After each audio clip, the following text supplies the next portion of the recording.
Hello students, how are you all? I just hope that you all are safe at your places.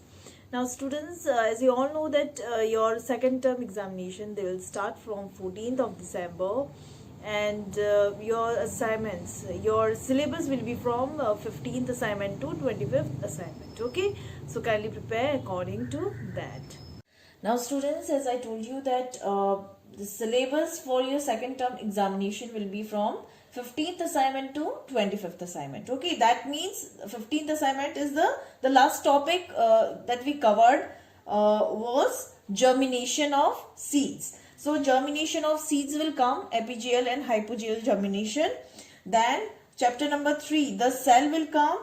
Then chapter number 4, the human digestive system, and few topics of chapter number 5, respiratory system, that we have covered. That means your respiration, types of respiration, and parts of working of respiratory system in human beings. Okay, so just learn, go through all the topics, go through the chapters, learn all the definitions, differentiation, and question answers. Okay, and just practice all the diagrams also. Now let us revise chapter number 3, the cell. Okay, as I told you that cell is a basic unit of life. Just like this wall is made up of bricks. Okay, same way our body, it is made up of many cells. Okay, so cell is the basic unit of life. Now depending upon the number of cells in the body, organisms, they are made up of, they are actually are of two types, unicellular and multicellular. Unicellular organisms are the organisms that are made up of only one cell. Okay, examples of unicellular organisms are amoeba, paramecium, bacteria, etc. Okay, then comes multicellular organisms. Organisms that are made up of many cells, they are called multicellular organisms. Like we are human beings, we are multicellular organisms because we are made up of many cells. Okay, so examples of multicellular organisms are cats, dogs, human beings, etc. Now the structure, now comes the basic structure of the cell. Cell is actually made up of many basic parts. Okay, so the important basic parts of all cells are, that means of plant cells and animal cells are parts that are common in both animal cell and plant cell. They are cell membrane, cytoplasm, nucleus, and mitochondria. So these are the parts that are present in both plant cell and in animal cell. Okay, now students, let's study the basic structures or basic parts of the cell.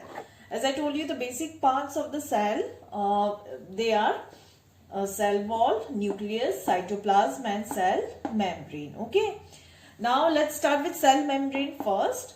Cell membrane, just like our body is covered with the layer of or a thin sheet of this skin, the same way cells in our body, they are also covered with a thin sheet of skin. Okay, the thin sheet of skin is called cell membrane or plasma membrane. Okay, and just like skin of our body, what it does, it protects us from heat and cold. The same way the cell membrane and or plasma membrane, it protects the cell and it also gives shape to the cell. Okay, now the second one is cell wall.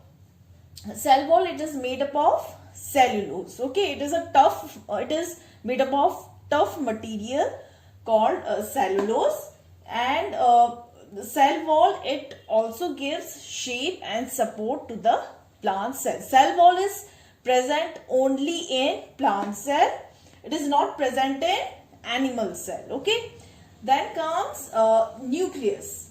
Nucleus, it is a large and spherical. Organelle. Organelle, they are the tiny structures, just like organs in our body.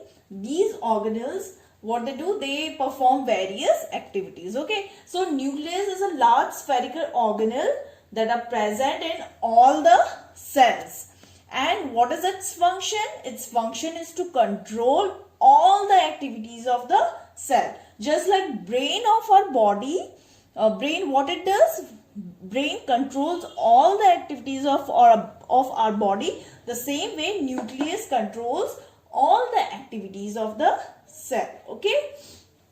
Then comes cytoplasm. Cytoplasm is a transparent jelly-like material, and it fills the cell between nucleus and cell membrane. That means fills the gap between the nucleus and cell membrane. And most of the chemical reactions, they take place in cytoplasm. Okay, so this is the function of the cytoplasm, that it keeps the cell alive, and most of the chemical reactions, it takes place in cytoplasm. Okay, then cell membrane, just now I told you. So these are the basic structures of the cell. Okay. Now let's study the cell organelles that are present in animal cell and plant cell. Okay. Now this is the structure of an animal cell and plant cell, and the cell organelles that are present or absent in both the cells. So in animal cell, as you can see, the nucleus, the center is the nucleus. Nucleus is the spherical organelle, large spherical organelle that is present in the animal cell at the center. Okay, and it has nucleolus, and there are mitochondria also. These are mitochondria. Mitochondria, they are the powerhouse of the cell, and they provide power or energy to the cell also. So now comes here ribosomes. These tiny structures, they are ribosomes. This is endoplasmic reticulum, and these are the centrioles, star-shaped organelles that you see. These are the centrioles. Okay, and all these organelles, they are embedded in the cytoplasm. Okay, cytoplasm is a jelly-like fluid which is present, in which all these structures or these cell organelles, they are embedded, and most of the chemical reactions, they take place here in the cytoplasm. Okay, now here is the plant cell. And as you can see, plant cell, it has a central large vacuole at the center, and nucleus is here at the side. Now this Golgi apparatus, they are also present here in plant cell. And so as you can see, this is the structure of animal cell and plant cell. And animal cell, it is comparatively smaller than plant cell. And animal cell, they do not have cell wall. Okay, here as you can see, plant cell, they have cell wall. And animal cell, they have centrosome and centrioles, but plant cell, they do not have centrosome and centrioles, and they have chloroplast. Here as you can see, these are chloroplasts, and these chloroplasts, what they do, they help in trapping the sun's energy. Okay, so this is a comparison between the structure of animal cell and plant cell.